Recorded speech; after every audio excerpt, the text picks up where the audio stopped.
Selanjutnya itu materi kita dari Ustadz Isnan. Sudah siap ya Ustadz? Insya Allah. Apa kabarnya Ustadz? Alhamdulillah sehat-sehat. Alhamdulillah. Jadwalnya banyak ya Ustadz? Mohon maaf ya harus digeser. Harusnya pekan kemarin menjadi di pekan Ya ini. nggak apa-apa Ustadz. Alhamdulillah bisa libur. Ya, baik. Eh, Ustadz Inan ini uh, seorang penggiat juga dosen juga pemateri apa ya Ustadz ya, sudah lebih dari 11 provinsi dikunjungi ya Ustadz, lebih dari 55 kabupaten, Masya Oke. Allah. Dan Ustadz juga merupakan pencipta pengembang alat ukur psikologi, screening kondisi kesehatan mental, dan penelusuran minat bakat yang telah digunakan oleh lebih dari 25.000 orang. Salah satunya siswa kami ya Ustadz. Betul, di SMPT Ibnu Masud itu salah satu yang pertama kali memberikan kepercayaan penuh untuk asesmen siswanya begitu. Alhamdulillah semuanya berjalan dengan baik Ustadz, sesuai dengan Alhamdulillah. minat bakatnya. Oke. Baiklah, acara kita SOT hari ini dengan tema membangun atmosfer kesolihan dan keteladanan. Oke. Kepada Ustadz saya persilahkan. Oke. Bismillahirrahmanirrahim. Assalamualaikum warahmatullahi wabarakatuh. Waalaikumsalam Assalamualaikum warahmatullahi wabarakatuh.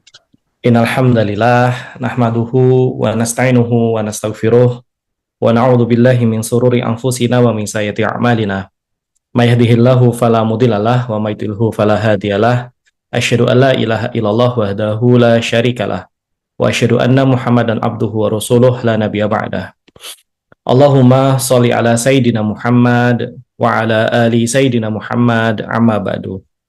Alhamdulillahirabbil alamin, menjadi satu buah kesyukuran kita di pagi hari ini, di hari Sabtu ini bisa berada di dalam salah satu forum tholabul ilmi untuk belajar bersama-sama, mengharapkan ridha Allah, menjadikan sesi ini menjadi sebuah wasilah untuk kita menjadi lebih berilmu lagi, menjadi lebih jernih lagi, menjadi lebih tenang lagi dalam menghadapi aneka macam situasi pengasuhan, terutama dalam menghadapi putra-putri kita yang sudah masuk ke fase-fase akil balik, begitu di masa-masa remaja mereka, begitu. Tentu ini menjadi salah satu sarana dan ikhtiar yang sangat penting untuk kita fokuskan, karena salah satu ironi begitu ya yang kita ciptakan sendiri dalam kehidupan kita sehari-hari adalah untuk membangun satu buah jembatan yang menghubungkan dua daerah gitu ya, taruhlah menghubungkan Kabupaten Sleman atau Kabupaten Bantul dengan Kulon Progo saja gitu ya. Kita membutuhkan satu buah jembatan yang harus sangat kokoh, yang untuk memastikan kekokohannya kita membutuhkan seorang sarjana dari teknik sipil, teknik arsitektur, dari mungkin salah satunya dari tentang perencanaan wilayah kota, membutuhkan ilmu akuntansi untuk perancangan budgetnya, membutuhkan ilmu terkait dengan teknik industri untuk memastikan seluruh timnya bekerja secara kerjasama dengan proses yang baik, membutuhkan bisa jadi orang-orang dari geopolitik atau orang-orang dari ilmu pemerintahan untuk memastikan setiap stakeholdersnya itu bisa bekerja sama begitu. Serumit itu kita membangun bangunan fisik bernama jembatan begitu. Dan itu membutuhkan ilmu yang tidak cukup bisa jadi S1 gitu ya, butuh ahli di S2, tenaga ahlinya. Bahkan mungkin ada doktor-doktor yang harus kita kerahkan karena sebagai tempat untuk konsultasi. Lalu bayangkan bagaimana bangunan fisik saja itu tuh membutuhkan keseriusan sedemikian rupa, sehingga kita kemudian memastikan ahli-ahlinya datang di sana. Lalu anak kita begitu, yang adalah makhluk biologis, sekaligus makhluk sosial, sekaligus makhluk spiritual begitu, dengan zohir dan batinnya, itu kita tentu merasakan bahwa jauh lebih rumit daripada struktur jembatan tadi begitu. Karena jembatan serumit apapun itu bentuknya fisik, kelihatan, bisa kita ukur kekuatannya. Sedangkan bagaimana terkait dengan kondisi moralitas anak kita, bagaimana kondisi spiritualitas anak kita, bagaimana kondisi religiusitas anak kita begitu. Sesuatu hal yang sifatnya batin begitu. Tapi pertanyaannya, seberapa serius kita menyiapkan hal itu untuk putra-putri kita, termasuk menseriusi pembelajaran. Hari ini begitu, hanya di beberapa universitas yang mulai berani kemudian memunculkan satu buah program studi bernama ilmu keluarga begitu. Dan itu pun belum dalam-dalam amat begitu, terkait dengan pembahasannya, terkait dengan bagaimana proses pengasuhan ini. Untuk membangun jembatan saja kita butuh seorang profesor, kita butuh seorang doktor terkait dengan bidang-bidang itu. Lalu bagaimana terkait dengan ilmu keluarga, ilmu parenting ini yang kita sebelum nikah ya kajian pranikahnya seadanya begitu ya. Di dalam belajar tentang bagaimana proses pengasuhan juga kita hanya dapati dari kajian-kajian tematik misalkan dalam kegiatan-kegiatan pengajian yang bisa jadi hanya satu dua saja pembahasannya. Begitu sudah punya anak beneran begitu tidak ada keseriusan yang benar-benar kita lakukan untuk memastikan bahwa kita memiliki kecukupan ilmu untuk membangun kekuatan batin dari putra-putri kita. Maka sekolah orang tua ini menjadi salah satu jawaban yang sangat serius. Terima kasih Yayasan Amal Insan Mulia, berikut juga dengan SMPIT Ibnu Mas'ud ini memiliki komitmen yang sangat serius dan semoga ini dipandang oleh para orang tua, para wali sebagai sebuah usaha yang tidak sekedar tambah-nambahi jadwal dan merepotkan di akhir pekan ya gitu ya. Semoga ini dipandang sebagai Amin, sebuah hal amin, yang amin. kesempatan belajar begitu. Kenapa? Karena kalau orang tua sendiri masih merasa sekolah orang tua adalah sebagai sebuah beban, maka ini akan menjadi salah satu mindset yang sangat berbahaya dalam pengembangan keilmuan kita ke depan sebagai orang tua begitu. Artinya cukuplah sebuah pelajaran penting begitu ya bahwa kalau kita tidak menyiapkan diri kita sebagai orang tua, sebagai ruang tumbuhnya putra-putri kita, maka kalau orang tuanya tidak belajar, kalau orang tuanya tidak memulai untuk bertumbuh diri sendiri, maka orang tua juga tidak bisa menjadi tempat belajar dan tidak bisa menjadi ruang tumbuhnya anak-anaknya. Begitu. Kenapa? Karena ya setiap tempat bertumbuh itu akan punya batasan. Ustadz-ustadzah sekalian, Bapak Ibu sekalian yang kami hormati, kalau kita menanam tanaman di pot, ya akan ada batasan di mana akar itu tidak akan bisa berkembang lebih besar. Dan suatu saat bisa jadi akar itu akan kemudian menembus pot itu sampai pecah. Kenapa? Karena ruang tumbuh itu adalah keniscayaan sebelum si tanaman tadi jadi lebih besar. Artinya, kalau kita ingin anak-anak kita itu bertumbuh dengan optimal, maka konsekuensi nomor satu yang harus kita miliki, orang tuanya pun juga harus bertumbuh demikian. Kita tidak bisa sekedar memberikan tuntutan anakku harus menjadi seseorang penghafal Al-Quran dengan kecepatan sekian-sekian-sekian. Kita tidak bisa menuntut putra-putri kita harus punya kesolihan terkait dengan kedalaman spiritualnya demikian-demikian. Kita tidak bisa menuntut anak kita harusnya dia lebih rajin dalam beribadah sekian-sekian kalau kita sendiri tidak bertumbuh seserius itu. Satu-satunya jaminan yang akan membuat anak-anak kita menjadi bertumbuh dengan optimal adalah kesadaran kita sebagai orang tua untuk bertumbuh pula. Maka yang harusnya belajar pertama kali begitu itu adalah orang tuanya sehingga nanti anak akan merasa bahwa dia ditumbuhkan di lingkungan yang membuat dia bertumbuh. Ini sebuah fitrah bahwa orang tua adalah ruang tumbuhnya anak-anaknya. Orang tua adalah tempat yang jernih untuk para anak-anaknya berkaca. Kalau sampai hari ini kita tidak jernih, sampai hari ini kita tidak membersihkan diri, sampai hari ini kita tidak menumbuhkan diri, maka cukuplah itu menjadi sebuah batasan yang sangat serius tentang penjernihan dan penumbuhan diri putra-putri kita. Maka semoga sesi di pagi hari ini bisa menjadi salah satu yang kita komitmenkan untuk ikhtiar-ikhtiar ini, meskipun tentu hasilnya seperti apa, itu sepenuhnya kita serahkan kepada Allah Subhanahu wa Ta'ala. Bentuk tawakal utama adalah memastikan kita berikhtiar begitu, berikhtiar secara maksimal, tetapi sandarannya hasilnya kita sandarkan kepada Allah Subhanahu wa taala. Ini adalah bentuk ikhtiar terbaik kita sebagai orang tua. Kita tidak tahu takdir seperti apa yang Allah siapkan untuk anak-anak kita.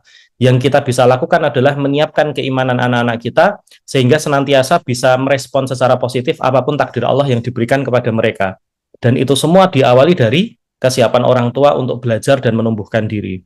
Nah, ini adalah bagian yang pertama. Yang kedua tentu sholawat serta salam semoga senantiasa tercukupkan, tercurahkan kepada junjungan kita Nabiullah Muhammad Sallallahu Alaihi Wasallam yang semoga dengan izin Allah syafaatnya akan sampai kepada keluarga beliau, kepada para sahabat beliau, kepada para tabi'in, kepada para tabi'in, kepada para ulama, kepada para syuhada, kepada guru-guru kita, para murabbi kita yang mengasuh kita sampai hari ini, dan tentunya juga sampai kepada diri kita dan keluarga kita di yaumul kiamah kelak.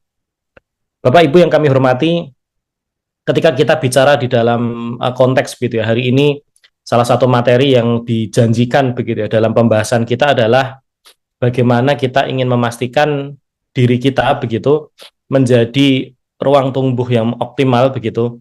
Maka akan menjadi satu hal yang penting bahwa ketika disebutkan membangun atmosfer kesolihan dan keteladanan begitu, itu adalah sesuatu hal yang memang sangat krusial begitu. Dan saya ingin mengawali pembahasan terkait dengan masalah membangun lingkungan atau ekosistem kesolihan ini dengan satu buah gambar yang sangat penting begitu untuk saya sampaikan kepada Bapak Ibu sekalian. Mohon izin untuk saya share screen. Jadi saya mengibaratkan tumbuhnya lingkungan atau ekosistem terkait dengan kesolihan dan keteladanan ini mirip seperti kalau seorang itu di peternakan ayam gitu ya. Itu kan ada proses penetasan telur yang tidak diengkrami, tidak dierami oleh babon-babonnya gitu ya. Lalu cara seperti apa yang dilakukan oleh para peternak ayam untuk memastikan telurnya bisa menetas? Kira-kira dengan cara apa? Supaya biar telurnya ini nanti bisa menetas, telur yang sudah dibuai ini, sudah disuntik ini gitu ya, itu kemudian akhirnya bisa menetas. Apa yang dilakukan para peternak ayam, Bapak Ibu sekalian? Fasilitas apa yang diberikan supaya telurnya bisa menetas? Padahal nggak ada babonnya yang ngengkremi gitu. Terus diapakan? Cara seperti apa yang dipilih oleh para peternak ayam? Dimasukkan kemana telur-telur ini? Ada alat khusus yang buat ngeremin itu, Ustaz. Ya, alat khususnya itu fiturnya apa? Hal apa yang ada di dalam alat itu sehingga itu jadi Pemanas. tempat? Ya, Kenapa? pemanas Pemanas gitu. gitu ya, dengan lampu yang entah 300 watt atau 400 watt itu gitu ya. Itu kemudian bisa menghangatkan suhu di dalam ruangan itu sehingga suasananya seperti kalau dia dirami oleh induknya gitu kan. Jadi seperti kayak itu tetesan gitu ya, cara untuk menetaskan dan itu tiruannya induknya gitu. Satu hal yang menjadi pelajaran penting terkait dengan proses menetaskan telur ini, itu juga yang akan saya bawa di pagi hari ini terkait dengan bagaimana menciptakan lingkungan yang penuh dengan kesolihan dan keteladanan tadi begitu. Yaitu apa? Kesolihan putra-putri kita, kebaikan yang ada pada diri putra-putri kita, itu mirip seperti telur yang mau menetas ini. Artinya apa? Sejauh mana kesolihan putra-putri kita, itu memang dipengaruhi oleh apa yang kita lakukan sebagai fasilitas untuk mereka. Tapi ingat, ruang kontrol kita akan sangat terbatas. Apa maknanya ruang kontrol kita sangat terbatas? Ada beberapa batasan-batasan tertentu yang selamanya tidak akan pernah bisa kita tembus begitu ya, terkait dengan penetasan telur ini. Apa saja batasan-batasan kita? Misalkan adalah satu, waktu gitu misalkan. Ada beberapa telur yang memang tidak bisa dipercepat proses menetas cangkangnya. Artinya ada semacam kayak formula fitrah tertentu gitu ya. Sehingga ini tuh nggak bisa diburu-buru. Tidak bisa kemudian dilakukan proses akselerasi gitu ya. Usaha bahwa misalkan gitu ya, biar menetas lebih cepat itu kita lakukan, bisa jadi boleh kita lakukan. Tapi kita harus memahami bahwa menetasnya si telur ini gitu ya, itu adalah sebuah peristiwa fitrah yang membutuhkan kekuatan dari dalam untuk kemudian memecah cangkang ini, kemudian akhirnya dia keluar dari cangkangnya.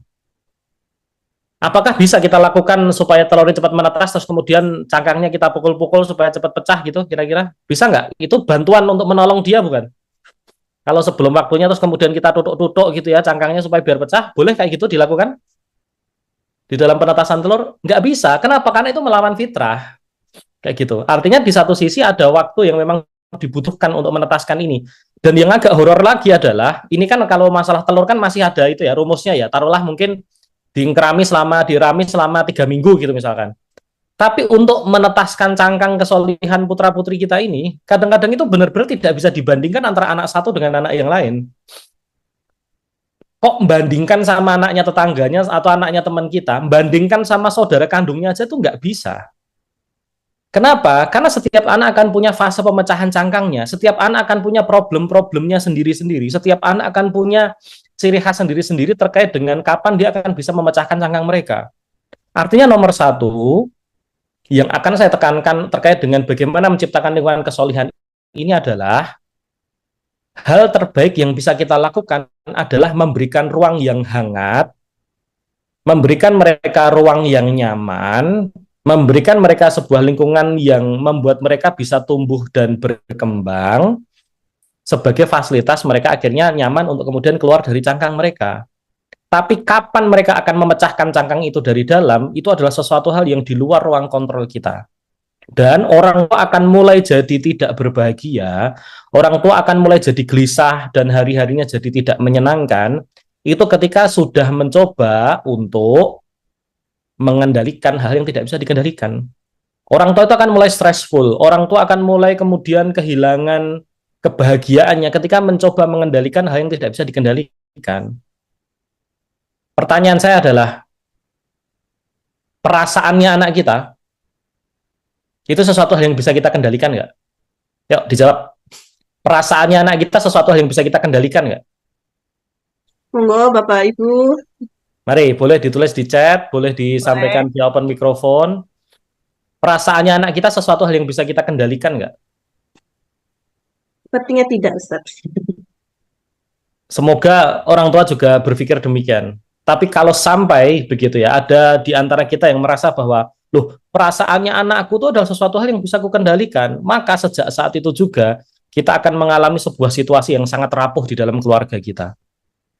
Semakin kita merasa bahwa setiap hal itu bisa kita kendalikan, itu akan membuat kita semakin demanding. Demanding itu artinya apa? Semakin menjadi serba penuntut gitu ya. Loh, kurang apa aku sebagai ibunya? Kurang apa aku sebagai bapaknya? Kan aku sudah berikan ini, berikan itu, lakukan ini, lakukan itu. Kenapa dia tetap cemberut wajahnya? Kenapa dia tetap tidak tersenyum ketika pas dia kuperintah untuk ini? Itu adalah sesuatu hal yang mulai menunjukkan tanda-tanda bahwa kita merasa perasaan anak kita itu adalah di bawah ruang kontrol kita. Bahwa kita bisa mempengaruhi perasaannya, itu logis. Pengaruh ya, pengaruh itu influence, tapi tidak direct, tidak langsung. Artinya, kita bisanya adalah menolong anak kita untuk jauh lebih happy. Kita bisanya menyediakan fasilitas supaya anak kita jauh lebih ceria. Itu fasilitas. Tetapi apakah pasti fasilitas atau cara yang kita lakukan itu akan membuat mereka lebih bahagia dalam bertumbuh? Belum tentu. Kenapa? Yang bisa kita lakukan cuma layaknya layaknya peternak telur tadi, memberikan ruang kehangatan. Ruang kehangatan itu yang nggak boleh sedikit pun berhenti di dalam rumah-rumah kita. Yang bisa kita lakukan adalah menciptakan tempat yang nyaman untuk mereka bercerita tentang pengalaman-pengalaman mereka. Yang bisa kita lakukan adalah menjadi orang tua yang tidak judging gitu ya. Kalau anak muda zaman sekarang tidak mudah ngejudge, tidak mudah menghakimi, tidak mudah komentar terlebih dahulu sebelum mereka selesai menyampaikan, tidak mudah kemudian terus menilai terlebih dahulu tanpa meminta klarifikasi atau penjelasan dari mereka. Itu yang bisa kita berikan. Tapi kadang-kadang ketidaksabaran kita, karena kita sudah terlampau cepat dan merasa bahwa aku tuh pernah seusia kayak kamu, jadi aku tuh selalu tahu apa yang kamu rasakan, makanya kamu tuh nurut sama aku. 3 kalimat ini di dalam hati kita itu perlu dibersihkan sedikit demi sedikit. Iya, bahwa kita pernah remaja. Pertanyaan saya, seberapa jernih ketika kita dulu jadi seorang remaja? Iya, kita pernah remaja, kita pernah menjadi anak muda. Mungkin kita pernah merasakan apa yang dirasakan oleh anak kita. Tapi apakah berarti boleh kita menyebut bahwa kamu tuh nggak perlu kayak gini, kamu tuh nggak perlu kayak gitu, kan aku sudah pernah mengalami itu dulu. Itu sangat tidak fair, Bapak Ibu sekalian. Kenapa? Karena mereka juga butuh didengarkan. Sekarang saya tanya kepada Bapak Ibu sekalian, ketika Bapak Ibu dulu di masa mudanya gitu ya, terus kemudian mengalami kegelisahan, ketika disampaikan oleh orang tua kita dulu dengan kalimat misalkan adalah, Bapak Roy ibumu ki wis tahu ngalami iki, kayak gitu. Kira-kira perasaan kita semakin difahami atau semakin merasa tidak difahami? Ketika orang tua kita mengatakan bahwa aku wis ngalami, aku wis tahu ngerasake. Itu kan justru seolah-olah berarti apa yang dirasakan oleh mereka jadi terasa tidak penting. Kemudian mereka akan menghentikan ceritanya kepada kita. Mereka kemudian ngapain aku cerita ke bapak dan ibuku? Kalau ujung-ujungnya setiap aku cerita aku dikasih tahu bahwa bapak dan ibu pernah mengalami semua itu. Bapak dan Ibu yang saya banggakan, saya hormati, anak kita itu butuh ruang untuk memvalidasi perasaan mereka. Dan harapan saya, rumah adalah tempat yang paling nyaman untuk memvalidasi perasaan itu. Kenapa rumah yang harus menjadi tempat pertama yang bisa memvalidasi perasaan mereka, yang membuat mereka kemudian merasa bisa jadi diri sendiri, yang merasa tidak akan pernah dihakimi, merasa bahwa kesalahan terbesar apapun yang mereka lakukan, mereka tetap akan diterima oleh orang tuanya. Kenapa ini penting? Karena setiap orang sejatinya itu butuh rumah. Rumah yang saya maksud itu bukan terjemah dalam bahasa Inggris yang namanya house. bangunan fisik berupa fondasi, lantai, tembok, atap itu, bukan. Rumah saya yang saya maksud adalah home, sebuah tempat di mana ketika mereka melakukan kesalahan, ketika mereka mengalami kegelisahan, ruang itu yang tetap akan percaya kepada mereka bahwa mereka akan menjadi orang yang lebih baik lagi. Setiap orang itu butuh tempat pulang. Setiap orang itu butuh tempat yang nyaman yang bisa menerima mereka ketika hidup di luar sana itu penuh penghakiman, penuh dengan luka-luka, penuh dengan komentar yang tidak jelas. Mereka berharap ada satu buah rumah yang akan tetap menerima mereka dengan apa adanya.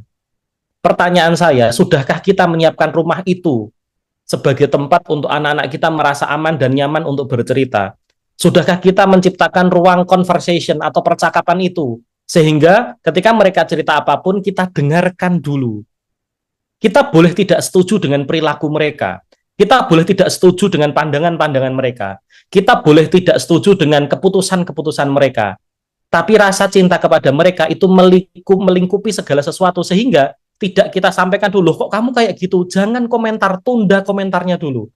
Bisa nggak kita menciptakan sebuah ruang meaningful conversation, di mana ada percakapan yang bermakna, setiap orang bisa menyampaikan perasaannya secara terbuka tanpa dihakimi dulu, sehingga kemudian muncul kasih sayang lebih utama daripada penghakimannya, penerimaannya lebih utama daripada komentar-komentarnya, dan ruang untuk mendengar lebih utama daripada keinginan untuk menasihati terlebih dahulu. Saya tahu setiap orang tua selalu merasa nasihat adalah senjata terbaik untuk mendidik putra-putrinya. Tapi khusus di fase muda ini, khusus di fase akil balik ini, khusus di masa usia belasan tahun ini, kemampuan mendengarkan kita, kemampuan kita dalam menyimak apa yang mereka sampaikan, kemampuan untuk kemudian membuat mereka nyaman untuk bercerita, itu jauh lebih utama, jauh lebih mahal, jauh lebih berharga dibandingkan nasihat-nasihat yang kita berikan kepada mereka. Bapak Ibu yang saya hormati, mereka memiliki permasalahan hidup terkait dengan kemalasan mereka dalam sholat 5 waktu, kemalasan mereka untuk berinteraksi dengan Quran, mungkin bisa jadi ada keengganan untuk beribadah tertentu. Itu kita yakini bukan karena mereka tidak paham hukumnya apa. Kalau sampai kita mengetahui mereka suatu saat bolong puasa, apa namanya apa kalau batal ke puasa itu, apa nama istilahnya, mokal apa istilahnya, ya mokal puasa itu gitu ya, batal puasa ketika mereka harusnya puasa mereka tidak berpuasa itu. Saya yakin kalau ditanya mereka tahu nggak hukum fikihnya apa, puasa itu wajib apa enggak misalkan di Ramadan, mereka tahu pasti kalau puasa Ramadan itu wajib. Tapi kenapa mereka suatu waktu bisa berbohong dengan kita terus kemudian mokal puasa tadi, itu bukan karena mereka tidak tahu fikihnya, bukan karena mereka tidak tahu hukumnya itu salah atau tidak. Mereka bukan karena tidak tahu kalau itu tuh berdosa. Mereka tetap melakukan itu. Kenapa? Karena batinnya, karena hatinya belum sesanggup itu untuk menanggung beban-beban syariat yang ada dalam diri mereka. Maka tugas kita itu bukan menghakimi ini soal dosa atau tidaknya. Tugas kita bukan menyampaikan hadisnya apa. Tugas kita bukan menyampaikan ayatnya apa. Tugas kita yang paling utama adalah menguatkan ruang batin mereka sehingga mereka siap untuk menanggung beban-beban syariat ke depannya. Artinya, kita harusnya punya fokus tertentu. Kita tidak sekedar sebagai guru untuk menyampaikan dari sisi-sisi teknis terkait dengan harusnya gimana. Tapi sebagai orang tua yang paling utama adalah apapun kesalahan yang dilakukan oleh anak-anak kita boleh membenci perbuatannya, tetapi tetap mencintai anaknya. Orang tua seringkali tidak profesional untuk urusan ini. Ketika dia membenci perbuatan anaknya, itu satu paket kemudian muncul terbersit di dalam hati kebencian terhadap anaknya. Ini yang sangat berbahaya kalau sampai ditangkap oleh putra-putrinya. Sedikit saja ada rasa kecewa yang kemudian membuat anak jadi merasa tidak diterima, itu akan menciptakan satu buah benteng hati antara kita dengan putra-putri kita. Dan kalau sampai benteng hati itu terus menumpuk, kita kuatkan, kita tambahkan besar dari waktu ke waktu, apapun nasihat yang kita berikan kepada mereka, itu tidak akan pernah bisa menembus hati mereka. Kenapa? Karena bentengnya sudah terlanjur terlalu kuat. Maka nomor satu, mari kita sekarang temukan benteng hati semacam apa yang membatasi diri kita dengan putra-putri kita. Jangan-jangan selama ini nasihat kita tidak tembus, itu bukan karena kurangnya nasihatnya, bukan karena intonasi suaranya kurang keras. Kita kan ngerasa gitu kan, kalau nasihat kita tidak diterima, kita keraskan suaranya dengan asumsi Semakin keras suara kita akan membuat mereka semakin manut gitu. Itu adalah sesuatu hal yang jelas impossible di dalam diri kedekatan hati ini. Mereka tidak butuh suara keras, tapi mereka butuh kelembutan hati yang bisa menusuk masuk ke dalam hati mereka dan kemudian membuat mereka semakin kuat untuk membersihkan hati mereka menjadi lebih jernih lagi. Maka selama benteng hati ini tidak kita sadari, selama benteng hati ini justru malah kita tumpuk-tumpuk terus kita kuatkan, maka yang terjadi nanti semakin bertambah usia kita, semakin bertambah usia putra-putri kita, yang terjadi nasihat kita tuh semakin ora payu. Nasihat kita semakin ora melebu. Bukan karena kurang keras suaranya, bukan karena kurang sering menasehatinya, tapi terlanjur ada benteng hati ini.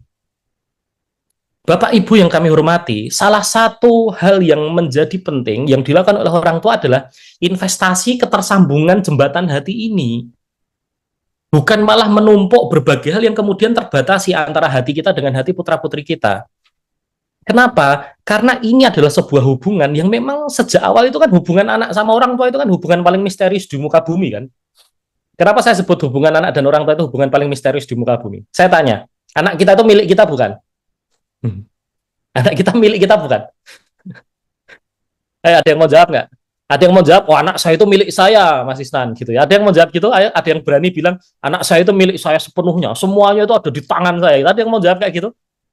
Nomor satu, kenapa hubungan anak sama orang tua itu misterius? Karena anak kita tuh bukan milik kita. Anak kita tuh tetap secara substansi, dia itu adalah miliknya Allah Subhanahu wa Ta'ala yang dititipkan kepada kita. Tapi dahsyatnya adalah hubungan anak dan orang tua ini ridhallahu ridhal walidain. Ridho Allah tergantung ridho orang tuanya. Horor nggak? Di satu sisi dia bukan milik kita, tapi ridhonya Allah pada anak kita itu tergantung sekuat apa, sejernih apa kita meridhoi putra-putri kita. Artinya, bagaimana kita membangun hubungan kedekatan hati ini, bagaimana kita membangun ketersambungan hati kita dengan anak kita, itu menjadi mutlak. Kenapa? Karena kalau sampai kemudian muncul rasa kebencian, entah itu setipis apapun, rasa kekecewaan, entah itu setipis apapun, rasa ketidakterimaan atau rasa ketidakdekatan dalam sisi hati antara kita dengan putra-putri kita, itu akan menjadi salah satu pengganjal ridho kita kepada putra-putri kita. Dan tahu apa akibatnya kalau sampai ada setitik noda saja yang kemudian menghambat ridho kita kepada anak kita? Apa akibatnya? Maka akan mengunci satu buah silogisme. Jika seorang orang tua, ayah atau ibunya tidak ridho kepada anaknya, maka Allah juga akan meng-ACC yang demikian. Ridhallahu ridhal walidain. Kalau sampai orang tuanya tidak ridho, maka Allah juga kemudian akan tidak ridho dengan anak tersebut. Apa akibatnya ketika Allah tidak ridho terhadap anak tersebut? Ya hidupnya kegelimpangan dengan aneka macam permasalahan, didekatkan dengan hal-hal yang buruk, hidupnya tidak penuh berkah, setiap cita-citanya jadi susah terwujud, hatinya jadi mudah gelisah, dikelilingi sama setan dengan aneka macam godaan-godaan yang ada, didekatkan dengan teman-teman yang bisa jadi tidak solih dan solihah. Itu semua adalah akibat dari ketika sampai orang tua tidak mencukupkan ridho kepada anaknya, sehingga Allah pun juga menutup ridho dari diri si anak tadi. Maka apapun yang bisa membuat adanya benteng hati antara anak dengan orang tua, itu menjadi sesuatu hal yang harus kita lakukan untuk kemudian membersihkannya. Menjadi penting sekali untuk kita kemudian satu, fokus pada untuk memecahkan cangkangnya anak-anak kita ini. Hal terbaiknya adalah memberikan ruang kehangatan itu, memberikan ruang ketenangan itu, memberikan ruang ketersambungan hati itu antara anak dan orang tuanya. Artinya, ekosistem kesolihan, ekosistem keteladanan itu dimulai dari satu hal yang sederhana, yaitu sejauh mana kedekatan hati antara anak dan orang tua tadi bisa dibangun dalam conversation atau percakapan ketika orang tua sedang berinteraksi dengan anaknya. Ketika kita paham, misalkan salah satunya kita jarang bertemu dengan anak kita karena anak kita sekolah di asrama, misalkan anak kita sekolah di pondok dan semacamnya, maka quality time ketika pas kita sedang bertemu tadi itu menjadi sesuatu hal yang sangat pokok. Jangan sampai sudah ketemunya jarang, berinteraksinya jarang, yang ketika pas sedang bertemu isinya adalah tuntutan, isinya adalah penghakiman, isinya adalah protes. Kalaupun bertanya, tanyanya sudah sampai mana target teknisnya. Kenapa tidak ketika bertemu yang ditanya adalah apa kabar hatimu, bagaimana kebahagiaanmu, Apa cerita yang pengen kamu ceritakan kepada ayah dan ibu? Kenapa tidak itu saja fokusnya? Karena sampai kalau kita ada benteng hati tadi, itu akan sangat beresiko untuk pertumbuhan anak-anak kita.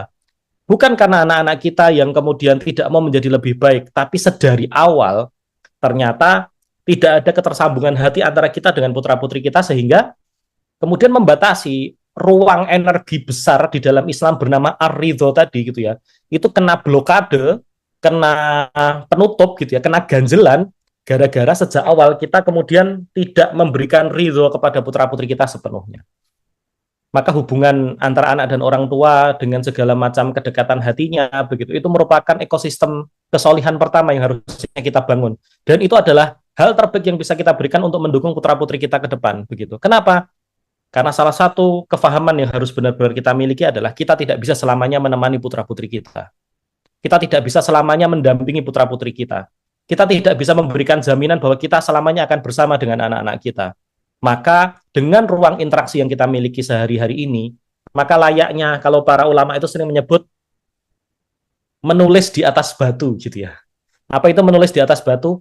Hubungan kita dengan anak-anak kita itu sesuatu hal yang bisa jadi tidak semakin besar itu kan kita akan semakin jarang berinteraksi dengan putra-putri kita, tapi kita seperti menulis di atas batu. Apa menulis di atas batu? Itu seperti mengukir. Kata-kata yang kita sampaikan, perilaku-perilaku yang kita tunjukkan itu akan sangat membekas di hati anak kita, dan itu kemudian akan menjadi sebuah, kalau anak muda sekarang nyebutnya apa? Core memory gitu ya.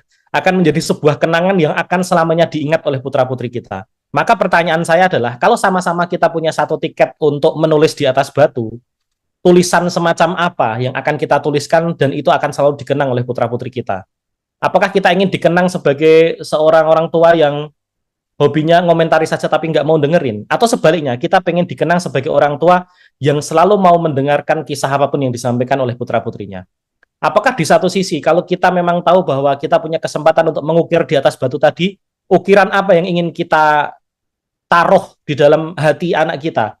Apakah ukiran bahwa orang tuanya hobinya ngasih nasihat terus kayak gitu, tapi lupa gitu ya, untuk kemudian memvalidasi perasaan-perasaannya, pilihan ada di tangan kita? Ukiran seperti apa yang pengen kita kenang untuk putra-putri kita kelak? Tulisan di atas batu seperti apa yang ingin kemudian agar terbawa sampai anak-anak kita kemana-mana pun? Kenapa? Karena kenangan anak terhadap orang tuanya kenapa disebut core memory, kenapa disebut memori inti? Karena itu akan menjadi titik awal bagi mereka nanti mengenal dunia di sekitarnya. Ketika anak-anak kita menikah nanti, ketika anak laki-laki begitu ya, punya kedekatan dengan ibunya, maka kedekatan seorang anak laki-laki dengan ibunya tadi, itu akan menjadi sumber kejernihan ketika mereka mengenal pasangannya nanti. Ketika anak perempuan punya kedekatan dengan ayahnya, maka apa yang dimiliki oleh anak perempuan dengan kedekatan dengan ayahnya tadi, itu akan menjadi fondasi dia membangun hubungan dengan suaminya ke depan.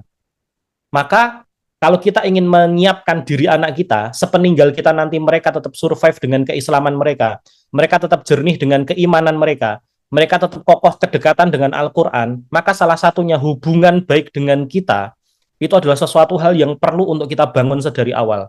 Kenapa? Karena ini kalau disebut bahwa anak adalah investasi, itu ya senyata ini. Bukan karena investasi karena kita sudah nyekolah ke sesok di jupuk bungane gitu ya. Bukan. Investasi yang dimaksud adalah hubungan baik antara anak dengan orang tua akan menjadi bibit kebaikan ketika mereka nanti berkeluarga, ketika mereka nanti punya anak, ketika mereka nanti menjadi seorang pemimpin. Ingat, ini sesuatu hal yang saya ingin tekankan di pagi hari ini. Hubungan baik anak dan ayahnya itu akan menjadi fondasi dalam pengambilan keputusan anaknya ketika nanti akan punya peran pemimpin. Hubungan seorang anak dengan ibunya akan menjadi sebuah fondasi kelembutan sehingga seorang anak punya kemampuan untuk berempati dengan orang-orang yang ada di kiri dan kanannya. Kenapa? Karena ayah adalah figur pertama otoritas yang pernah dia kenal. Karena ibu adalah figur feminin pertama yang benar-benar penting dalam hidupnya. Maka menjaga hubungan baik ini, ekosistem di dalam keluarga ini, benar-benar akan berefek secara sangat panjang buat putra-putri kita. Maka mari kita bayar cash di depan ridho kita kepada putra-putri kita.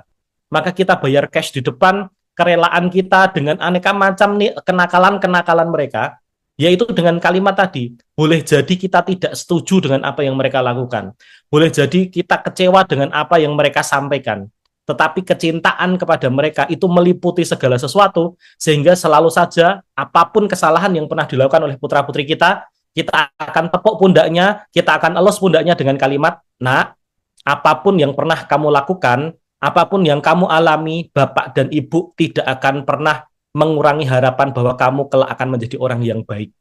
Keyakinan sekuat itu yang harus terus-menerus kita pasang. Apapun kondisi mereka hari ini, tidak boleh kemudian muncul di dalam hati kita, mau jadi apa masa depan anak kita gitu ya.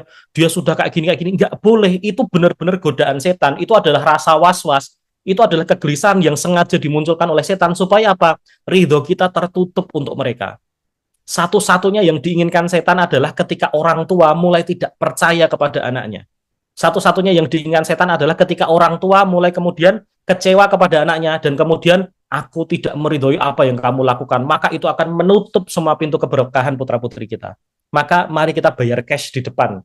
Mari kita ciptakan satu buah lingkungan dengan kedekatan hubungan antara anak dan orang tua yang ingat, ridho itu tidak ada urusan transaksi. Ridho itu tidak ada urusan nunggu anaknya solih dulu baru kita ridho sama dia. Ridho itu karena kita menyadari bahwa anak kita adalah titipan Allah dan kita punya peran optimal kepada dia. Apapun dirinya, kita sudah ridho dulu. Bukan karena dia hafalannya banyak, kita baru ridho sama anak kita. Justru anak-anak yang hafalannya masih terbata-bata itu, yang susah banget untuk berinteraksi sama Al-Quran itu yang lebih butuh ridho kita. Kenapa? Karena kalau anak-anak yang sudah dekat dengan Al-Quran, Allah akan selamatkan dengan Al-Qurannya tadi. Tapi bagi anak-anak yang sekarang masih jauh dari Al-Quran, anak-anak yang sekarang masih bosenan untuk ngapalin itu, anak-anak yang masih malas-malasan dengan Al-Quran tadi, itu yang lebih butuh ridho orang tuanya. Kenapa? Dengan kemudian bukakan pintu hatinya. Justru anak-anak yang dianggap anak nakal atau dengan perilaku yang tidak menyenangkan itu, justru lebih butuh orang tuanya. Jangan salah. Bapak Ibu sekalian, ridho itu bukan transaksi. Bukan seperti kalau kamu melakukan ini nanti Bapak dan Ibu akan ridho kepadamu. Enggak. Ridho itu adalah sesuatu hal yang perlu kita bayar cash di depan. Bahwa lingkungan terbaik yang bisa kita ciptakan adalah lingkungan yang penuh ridho.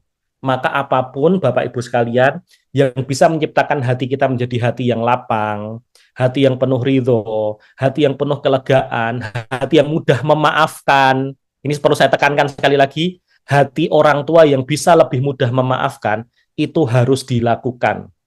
Karena semakin sulit orang tua untuk memaafkan putra-putrinya, itu akan menjadi batu ganjalan untuk putra-putrinya dalam bertumbuh ke depan. Mari kita ciptakan hati-hati kita yang semakin lembut. Kita menyadari bahwa kita dulu pun juga punya banyak kesalahan.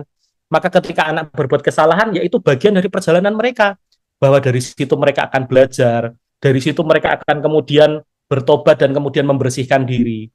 Masih ingatkah kita ketika suatu saat beberapa sahabat itu sampai mengatakan bahwa seandainya kami diizinkan untuk berdosa, gitu ya. Kalimatnya para sahabat itu, seandainya kami diizinkan untuk berdosa, maka kami akan melakukan dosa dengan sengaja untuk kemudian bertobat. Mengingat tobat itu pahalanya sangat besar sekali.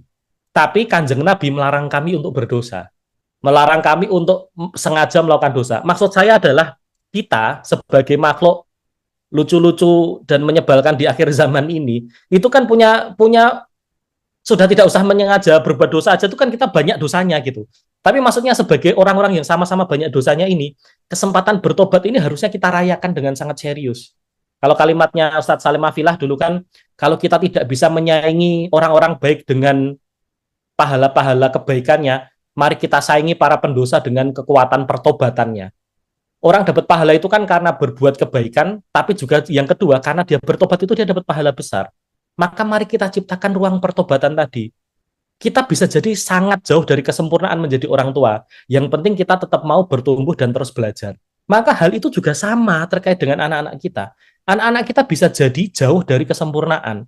Tapi yang kita tuntut cuma satu, anak-anak kita tidak pernah berhenti untuk belajar.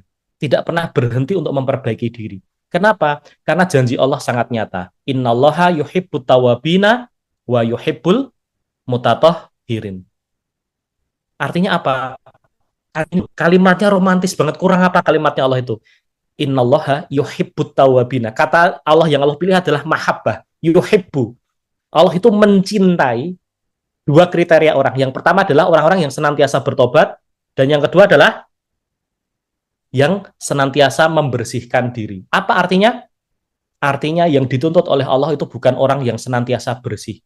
Tapi yang dituntut oleh Allah adalah orang-orang yang tidak pernah berhenti membersihkan diri ketika dia mengalami kekotoran dalam dirinya. Maka hal itu pula yang kita fasilitasi untuk putra-putri kita. Nah, bisa jadi kamu pernah melakukan kesalahan, tapi maaf ibumu lebih besar daripada itu semua. Nah, bisa jadi kamu pernah mengecewakan bapak dan ibu, tapi rasa maaf kami tidak akan pernah kami tutup sampai kapanpun juga. Kenapa? Karena dengan ridho kami ini, kamu akan berkembang ke depan. Dengan ridho kami ini, kamu akan bertumbuh ke depan. Bapak dan ibu tidak akan pernah sedikit pun mengurangi rasa percaya kepadamu. Kami membenci apa yang kamu lakukan. Kami tetap mencintaimu apapun yang terjadi pada dirimu. Itu sesuatu hal yang terus-menerus perlu kita latih bersama pasangan kita secara sangat serius. Saling mengingatkan secara serius untuk urusan itu. Kenapa? Karena dari sanalah pintu gerbang akan dibuka. Kebaikan-kebaikan pada diri putra-putri kita akan ditumbuhkan oleh Allah Subhanahu wa taala. Semoga lembaga pendidikan selalu fokus untuk hal ini. Jangan cuma semata-mata secara akademik saja yang kita kejar. Jangan cuma secara hal-hal teknis terkait dengan prestasi-prestasi teknisnya. Tetapi membuka ruang ekosistem yang saling memaafkan, kemudian saling membersihkan hati, kemudian saling memastikan agar ruang untuk tumbuh ini selalu disediakan, itu justru merupakan karya paling besar dari sebuah lembaga pendidikan. Dan semoga ekosistem di Yaim, ekosistem di Ibnu Mas'ud senantiasa menjadi ekosistem yang tadi saling memaafkan, saling menumbuhkan, saling mentoleransi, saling menjaga hubungan baik satu sama lain. Ketika ada ganjelan-ganjelan segera diklarifikasi. Ketika antara orang tua dengan anaknya ada problem segera dibersihkan. Ketika antara guru dengan orang tua ada miskomunikasi apa segera diluruskan. Hal yang semacam itu yang akan menciptakan sekolah kita, ruang-ruang keluarga kita akan menjadi tempat bertumbuh yang sangat optimal untuk putra-putri kita. Afan minkum, awalan dari situ dulu, nanti kita bisa lanjutkan untuk materi berikutnya. Kalau ada yang didiskusikan atau ditanyakan, kami persilahkan. Monggo Bapak Ibu yang ingin bertanya boleh di kolom chat atau mau langsung voice juga dipersilahkan. Monggo, silakan. Ini materinya luar biasa loh Bapak Ibu, bukan hanya sebagai orang tua, tapi kita juga sebagai seorang anak Oke, yang betul. mengingat, oh ternyata saya masih butuh ridho.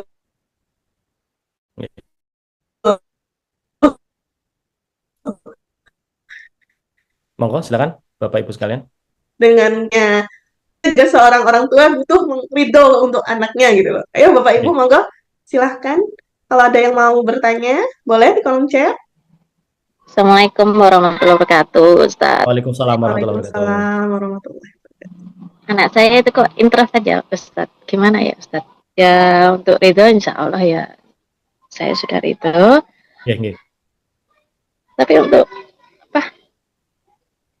Saya pengen ngobrol juga sih. Ya. Membuat dia terbuka itu menjadi menantang sekali gitu ya, Bu. Ya. Gimana ya, Ustaz? Ya, siap. Oke, gini. Jadi salah satu hal yang agak perlu saya klarifikasi terkait dengan introvert extrovert dulu ya, sebelum tentang substansi bagaimana membuat kita bisa berhubungan, berkomunikasi dengan anak kita dengan baik ini. Introvert dan ekstrovert itu, kalau secara teori di psikologi, Bapak Ibu sekalian, itu tuh lingkaran kecil dan lingkaran besar di dalam diri seorang anak atau setiap orang. Artinya apa? Di dalam diri seorang anak itu pasti ada dua lingkaran. Ada lingkaran introvert dan ada lingkaran ekstrovertnya. Artinya nggak ada seorang pun di muka bumi ini yang introvert tok dan nggak ada ekstrovertnya sama sekali. Atau sebaliknya, ekstrovert tok nggak ada introvertnya sama sekali, itu nggak mungkin. Jadi setiap anak itu pasti punya sisi introvert dan sisi ekstrovert. Bahkan ada beberapa anak itu yang namanya ambivert. Jadi lingkaran introvert dan ekstrovertnya itu sama besar. Nah, bisa jadi putra dari Ibu Sari itu adalah seorang anak yang introvertnya lebih besar daripada ekstrovertnya. Tapi yang perlu kita sadari bahwa sebenarnya ada titik buka. Tetap ada sisi ekstrovertnya yang sedikit itu yang nantinya bisa kita jadikan tempat untuk mengulik gitu ya. Jadi biar dia kemudian terbuka. Cuma untuk menemukan si titiknya itu apa, itu memang agak menantang. Apalagi kalau mungkin salah satunya, kalau anak-anak dengan tipikal introvert itu kan secara umum ruang amannya itu kan sangat dia itu sangat apa?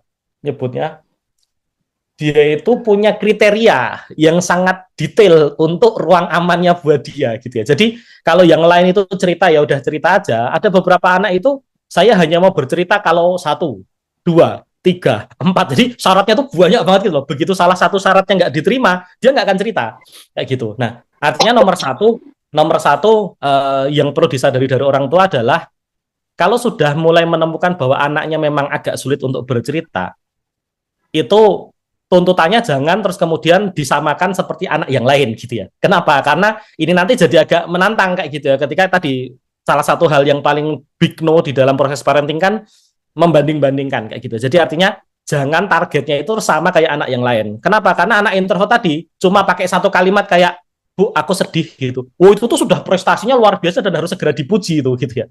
Kenapa? Dia mengucapkan satu kalimat dia cerita. Kenapa? Kalau yang lain itu kan, Bu, aku tadi di sekolah gini kemarin aku di pondok gini. Itu dia ceritanya panjang itu biasa. Tapi buat beberapa anak cuma cerita satu kode saja kayak gitu atau bahkan tidak bercerita. Cuma tiba-tiba suatu saat pas pulang gitu ya, cium tangannya kok cium tangan ki suwe banget gitu ya. Bisa jadi itu sudah jadi sebuah kode buat dia bahwa dia itu sedang mengalami sebuah ketidakenakhatian kayak gitu. Maka nomor satu tuntutannya jangan sampai sama kayak yang lain. Itu nomor satu. Nomor dua yang perlu diperhatikan adalah kita perlu, kalau boleh kita sebut itu, menyediakan ruang aman setiap dia pulang tadi kayak gitu. Tapi masalah ruang amannya itu mau dipakai kapan itu kadang-kadang jadi agak misterius. Maka nomor satu yang penting adalah di fase-fase awal ini, anak itu perlu kita berikan bukti bahwa kalau kamu bercerita sama aku kayak gitu, ini akan menjadi sesuatu hal yang aman bagimu. Karena bisa jadi putra-putri kita tuh memang mengalami apa ya namanya ya, kalau nek cah-cah saiki betul trust issue gitu kali ya. Jadi susah untuk percaya ke cerita sama orang dewasa. Karena seringkali anak-anak kita itu mungkin kayak sudah ngerasa traumatis gitu ya cerita sama orang dewasa yang nanti ujungnya takutnya dihakimi, takutnya ujungnya nanti dijudge gitu. Makanya trust isunya anak kita itu juga patut kita toleransi gitu ya, bahwa ada beberapa anak yang bisa jadi agak lebih susah untuk percaya sama orang lain. Makanya yang perlu kita lakukan adalah menjadi seseorang yang punya trustworthy tadi, layak untuk dipercaya kayak gitu, dan itu memang perlu dibuktikan gitu ya. Artinya sewaktu-waktu ketika memang pas dia sedang bercerita itu, kadang-kadang karena kita saking excitednya dia bercerita terus kita respon dengan banyak. Kadang-kadang pas dia bercerita itu kita agak semi-semi, bukannya cuek ya, tapi kayak apa ya? Oh gitu, kayak gitu. Yang penting kita dengerin gitu ya. Tapi jangan terus terlalu heboh gitu. Kenapa? Terlalu hebohnya kita itu juga bikin dia jadi akan mundur lagi tuh kayak gitu. Mirip kayak kalau di atas ono itu enggak? Pong-pongan enggak? Apa ya jenenge ya? Yang itu loh, kakinya banyak terus pakai kalau orang apa? Kelomang. Pong-pongan gitu ya gitu. Nah, kelomang itu mirip-mirip kayak kelomang itulah. Kita itu kan usaha serius buat dia mau jalan kan gitu. Tapi begitu nanti kita tepuk gitu ya, atau begitu nanti ada gerakan mendadak apa, dia akan masuk lagi ke dalam cangkangnya. Nah, orang introvert itu kayak gitu. Sudah keluarnya dari cangkangnya susah. Nanti kalau ada hal yang terlalu mengejutkan atau tiba-tiba bikin dia kaget, itu akan masuk lagi tuh ke situ. Makanya ya memang kita harus agak semi bermain peran sedikit kalau menghadapi anak introvert itu. Kenapa? Karena tadi dia itu sangat tidak suka kejutan, sangat tidak suka ada hal yang tiba-tiba kayak gitu-gitu. Makanya tantangannya di situ yang kedua, yaitu bagaimana agar ketika dia nanti sudah mulai agak percaya pun kita jangan terlalu heboh atau jangan terlalu excited gitu ya, sehingga membuat dia jadi merasa tidak aman lagi. Itu yang kedua. Yang ketiga, uniknya dari yang saya temukan, karena fitrah untuk bercerita itu sebenarnya ada di dalam diri setiap anak maupun itu introvert atau ekstrovert, kayaknya kita perlu menemukan media apa yang paling membuat dia itu bisa mengekspresikan apa yang dia rasakan. Ada beberapa anak memang kalau yang tipe-tipe ekstrovert itu kan ya dengan bercerita langsung pada orang di kiri dan kanannya. Tapi ada beberapa anak itu yang memang butuh media lain. Ada yang berupa tulisan, ada yang berupa mungkin ekspresi ketika dia diminat atau bakat atau potensinya dia. Nah, kadang-kadang ini yang perlu dicari, Bu Sari, yaitu hal apa yang kemudian membuat anak kita itu jadi sangat leluasa untuk berkeringat atau menghabiskan energinya. Kita nanti bisa memulai dari menemani dia di aktivitas yang itu. Nanti dari situ ketika kita sudah menunjukkan bahwa kita itu paham bahwa dia itu berekspresinya pakai itu, nanti dari situ akan mulai tempat ceritanya. Artinya jangan dituntut mulai dari cerita secara verbal dulu. Karena itu tuntutan yang sangat besar. Buat beberapa anak cerita itu susah banget. Buat beberapa anak terutama di fase remaja ya. Tadi rasa tidak amannya itu benar-benar sangat mendominasi diri mereka. Maka kadang-kala tidak boleh dituntut kalau harus ceritanya secara verbal. Kita bisa mulai dari kita deteksi yang paling sering bikin dia nyaman untuk berkeringat dan mengeluarkan energi itu pakai apa, kita mulainya dari situ. Artinya kalau ada sebuah ya tadi mulai dari kalau di apa yang memasukkan juga sudah berbasis minat bakat ya. Artinya coba dicari nanti juga bisa didiskusikan dengan sekolah kayak gitu. Aktivitas apa atau bidang apa yang membuat anak tadi itu ngerasa leluasa untuk eksplor. Dia itu taruhlah ngulik ketenanan, bisa berjam-jam beraktivitas itu dan nggak bosen. Atau kemudian juga benar-benar kalau pas ngerjain itu tuh serius banget kayak gitu coba dicari. Karena dari situ nanti titik bukanya. Biasanya anak itu tidak langsung secara verbal bercerita tapi dia nunjukin energinya itu dicurahkan ke situ. Nah, nanti dengan menemani aktivitas itu nanti baru kemudian ketahuan kira-kira kita bisa diskusinya mulainya dari bidang yang benar-benar dia sukai atau bidang yang benar-benar dia itu sangat ingin menyampaikan kayak gitu. Tapi sekali lagi saya ingatkan, fitrahnya setiap anak itu pasti pengen untuk mengekspresikan diri mereka. Kayak gitu. Itu fitrahnya demikian. Tapi masalah bentuk ekspresinya apa itu tidak semua anak nyaman mengekspresikan secara verbal. Bisa jadi putra-putri kita adalah salah satu yang memiliki kriteria yang demikian. Makanya tugas kita adalah menemukan titik ekspresinya tadi itu di bidang apa atau di bagian apa, di topik apa, atau ketika mengerjakan aktivitas apa. Demikian 3 hal semoga bisa menjawab untuk membantu Ibu dalam bisa bercerita dengan cukup optimal dengan putra-putrinya sehingga bisa menyambung kedekatan hati antara putra dan putrinya. Demikian.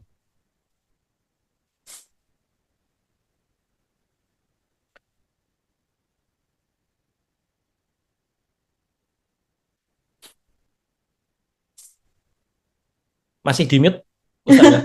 Monggo, Bapak Ibu yang mau menambahkan pertanyaan boleh, atau ada yang mau didiskusikan lagi boleh, atau kita mau lanjut ke sesi berikutnya. Oke, siapa? Boleh di kolom komentar juga boleh.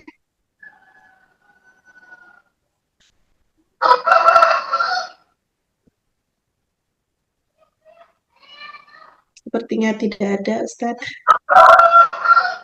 Oke. Boleh kami berarti sampaikan untuk rangkuman dan closing statement-nya, Ustazah? Iya, baiklah.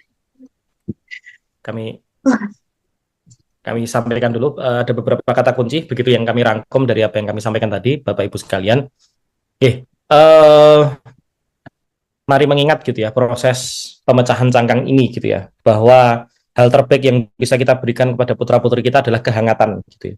Hal terbaik yang bisa kita berikan kepada putra-putri kita adalah perasaan untuk mereka senantiasa dipercaya, senantiasa diyakini bahwa meskipun mereka sekarang masih terjebak dengan kesalahan, terjebak dengan bisa jadi ada beberapa maksiat-maksiat yang ada, tapi itu tidak membuat dia akan berhenti di sana, begitu ya. Bisa jadi ada kemalasan-kemalasan untuk berproses dan beribadah, tapi kan ya kita patut untuk berintrospeksi.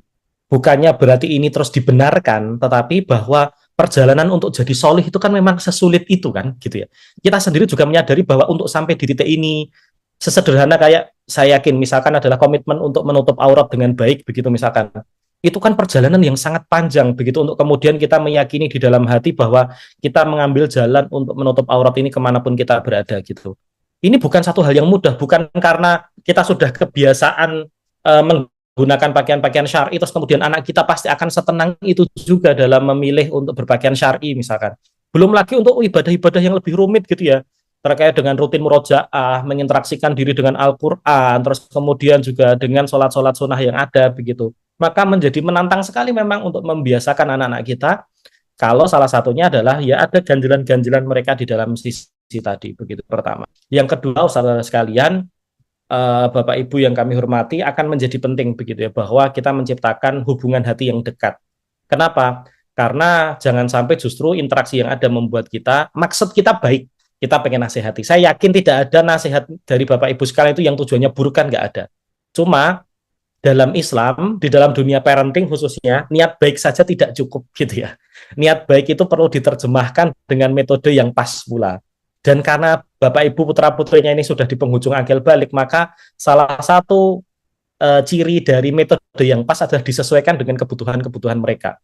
Saat ini secara psikologis mereka itu sedang bertransisi dari parents orientation ke peer orientation. Secara psikologis itu mereka itu awalnya apa-apa itu benar salah dari orang tua ketika di fase-fase SD sampai SD akhir lah ya gitu. Tapi begitu mereka masuk SMP, mereka itu orientasi adalah peer. Benar salah itu biasanya yang dilakukan oleh orang di kiri dan kanannya. Nah, kita kan berharap agar Ya sekarang disekolahkan di lingkungan yang soleh itu supaya saling tular menular untuk urusan kebaikan. Tapi juga salah satunya kita juga paham bahwa ya kita perlu membekali nilai-nilai dasar yang mereka bisa miliki dimanapun mereka berada. Maka jangan sampai gitu ya, ketika mereka sudah mulai agak tidak yakin-yakin banget sama nasihat kita, terus kemudian kita merasa itu adalah sebuah hal yang kemudian buruk gitu. Enggak, itu tuh adalah fase transisi mereka. Kenapa? Karena emang itu disiapkan oleh Allah secara fitrah untuk membuat mereka jauh lebih mandiri.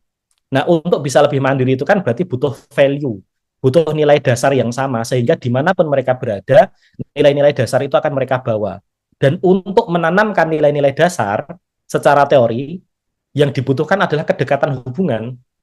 Jadi untuk membuat agar nilai-nilai dasar yang kita miliki di keluarga kita itu akhirnya mereka percaya dan mereka yakini itu bukan dengan nasihat, bukan dengan perintah, tapi dengan kedekatan hubungan. Artinya semakin dekat hubungan kita sama mereka, mereka akan lebih yakin sama nilai-nilai yang kita yakini. Maka nomor satu tadi hubungan yang sehat dengan percakapan yang bermakna, dengan kalimat-kalimat yang tidak menghakimi, dengan usaha-usaha untuk membuat mereka senantiasa percaya sama kita dan kita pun juga layak untuk dipercaya oleh mereka adalah sesuatu hal yang sangat penting untuk kita bayar cash di depan. Dan ingat, yang ketiga, Bapak Ibu sekalian, ridho. Layaknya Allah yang tidak pernah berhenti memberikan kita kesempatan untuk berbuat baik. Layaknya Allah yang tidak pernah menutup kasih sayangnya kepada kita. Layaknya Allah yang memberikan kita kesempatan untuk setiap hari berbuat baik, begitu, maka seperti itu pula yang ingin kita berikan kepada putra-putri kita. Bahwa kita tidak pernah berhenti untuk percaya sama dia. Berkali-kali apapun mereka sudah dalam tanda kutip mengkhianati janji-janjinya gitu, rasa percaya kita kepada mereka tidak pernah kita tutup. Kenapa? Karena dengan rasa percaya tadi, dengan keridhaan kita kepada mereka tadi, itu akan membuat dia akhirnya bisa menemukan kejernihan, bisa membuat dia kemudian mendapatkan naungan keberkahan dari Allah Subhanahu wa taala. Afan minkum, Bapak Ibu sekalian, mohon maaf atas segala kekurangan. Semoga yang kita bahas di pagi hari ini bisa menjadi satu buah titik kita untuk terus belajar sebagai orang tua. Ingat, bangun jembatan saja butuh S1, S2, S3 gitu ya, butuh profesor yang sangat ahli dalam urusan itu, apalagi membangun diri seorang anak gitu ya. Kita juga harus S1, S2, S3 kita secara parenting gitu ya. Dengan cara apa? Ya ayo kita terus-menerus belajar, memanfaatkan sekolah orang tua yang ada di sela-sela aktivitas kita tuh ya karo golek-golek tips and trick kira-kira cara mendidik anak yang pas itu kayak gimana. Intinya ketika orang tua tidak pernah berhenti belajar, itu juga akan menciptakan ruang tumbuh bagi putra-putrinya untuk terus belajar.